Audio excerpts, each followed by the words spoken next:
नमस्कार, सुस्वागतम, वेलकम, अभिनंदन। मैं हूं डॉक्टर वायरा की आप लोगों का स्वागत अभिनंदन करती हूं। आज आपको एक जादुई कहानी सुना रही हूँ। क्षमा चाहती हूँ, पूजा होने की वजह से लंबे समय से आपको कहानी नहीं सुना पाई थी। मुझे पता है बच्चे कहानी का इंतज़ार करते हैं।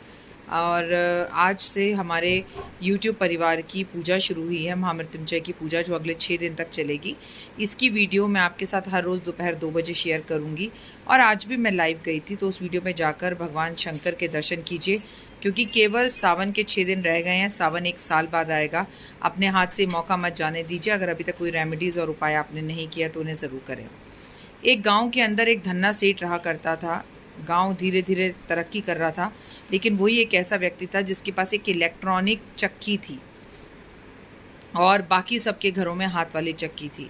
तो लोगों को नया नया शौक़ चढ़ा। लोग उसके पास जाते, अपना गेहूँ देते, उसके आटे उससे आटा, अपने गेहूँ पिसवाते, आटा उससे लेके जाते। पर वो क्या करता, आधी गेहूँ को चक्की के अंदर ही रहने देता और पिसवाने के पैसे ज़्यादा लेता और लोगों को तंग करता, ताने देता, घमंड दिखाता, आज नहीं कल आना, परसों आना।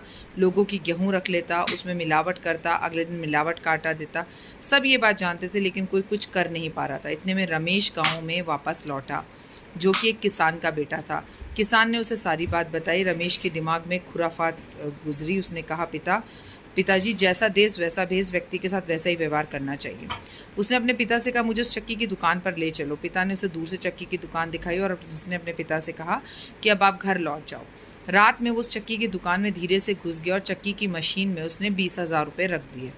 सुबह उठते भोर होते ही वो गेहूँ लेकर व्यक्ति के पास पहुंचा जिसकी चक्की थी और सेठ से बोला कि भाई देखो सेठ, मेरे पास ये जादुई गेहूँ है। अगर तुमने पीसनी है तो पीस दो, नहीं पीसनी गेहूँ तो मत पीसो, नहीं तो मैं दूसरे गांव जा रहा हूँ, मेरे पास टाइम नहीं है। बट मैंने सुना है इस गांव के अंदर तुम्हारे पास ही ये जादुई चक्की है। सेठ के मन में लालच आ गया। सेठ ने बोला, ऐसा क्या? कह रहा है, बस एक बात समझ लो कि आटे की चक्की में जब तुम गेहूँ डालोगे, उसमें से जो निकलेगा वो मेरा और ये सारी गेहूँ तुम्हारी, और ऊपर से मैं तुम्हें 1,000 रुपये भी दूंगा। उसने बोला, अजीब बेवकूफ़ आदमी है, जब मैं गेहूँ को आटे की चक्की में डालूंगा तो भाई आटा ही तो निकलेगा, पैसे थोड़ी निकलेंगे। उसने बोला, ये सब नहीं, वादा करो। कह रहा, ठीक है, मैं वादा करता हूँ, इसमें से जो निकला वो तुम्हारा और 1,000 रुपये लूँगा। जबकि गेहूँ केवल 5 किलो थी। उसने जैसे ही गेहूँ उस चक्की में डाली और गेहूँ को पीसना शुरू किया तो उसमें से 2-2 हज़ार के नोट निकलने लग गए और 20,000 रुपये निकले। उसने उसमें से 2,000 रुपये से दिए और बोला, सेठ 1,000 रुपये तुम एडवांस रख लो, कल गेहूँ फिर लेकर आऊँगा। ये जादुई गेहूँ है और मैं पहाड़ों पर जाकर एक बाबा से लेकर आता हूँ। मैंने बहुत सालों से उनकी सेवा करी है, तो उन्होंने मुझे ये चक्की में पिसवाने के लिए जादुई गेहूँ दी है, जो गेहूँ नहीं, आटे के रूप में नहीं, पैसे के रूप में निकलती है। इस धन्ना सेठ को लालच आ गया। ये रात भर उसके बारे में सोचता रहा।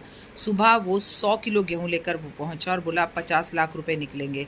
उसने बोला, पिसवानी है पिसवाओ, मैं 5 लाख तुम्हें दे दूंगा पिसवाने के, लेकिन 50 लाख निकाल दो। धन्ना सेठ बोला, ये सारी गेहूँ छोड़ जाओ, मुझसे 10 लाख ले जाओ। कहते, तू पागल है क्या? जब मुझे गेहूँ पिसवाने से 50 लाख मिलेंगे तो मैं तुझसे 5 लाख लेके क्यों चला जाऊँ? तू तो बड़ा लालची सेठ है। उसने कहा, अच्छा ठीक है, मैं तुम्हें 30 लाख देता हूँ, लेकिन गेहूँ मुझे दे जाओ और कल दूसरी गेहूँ और लाना। तो बोला, ठीक है, मेरे पास समय बर्बाद होगा, मैं वापस पहाड़ों पर चढ़ूँगा, कल की गेहूँ लाऊंगा, उसमें कमा लूँगा। फिलहाल तू मुझे 30 लाख रुपए दे दे।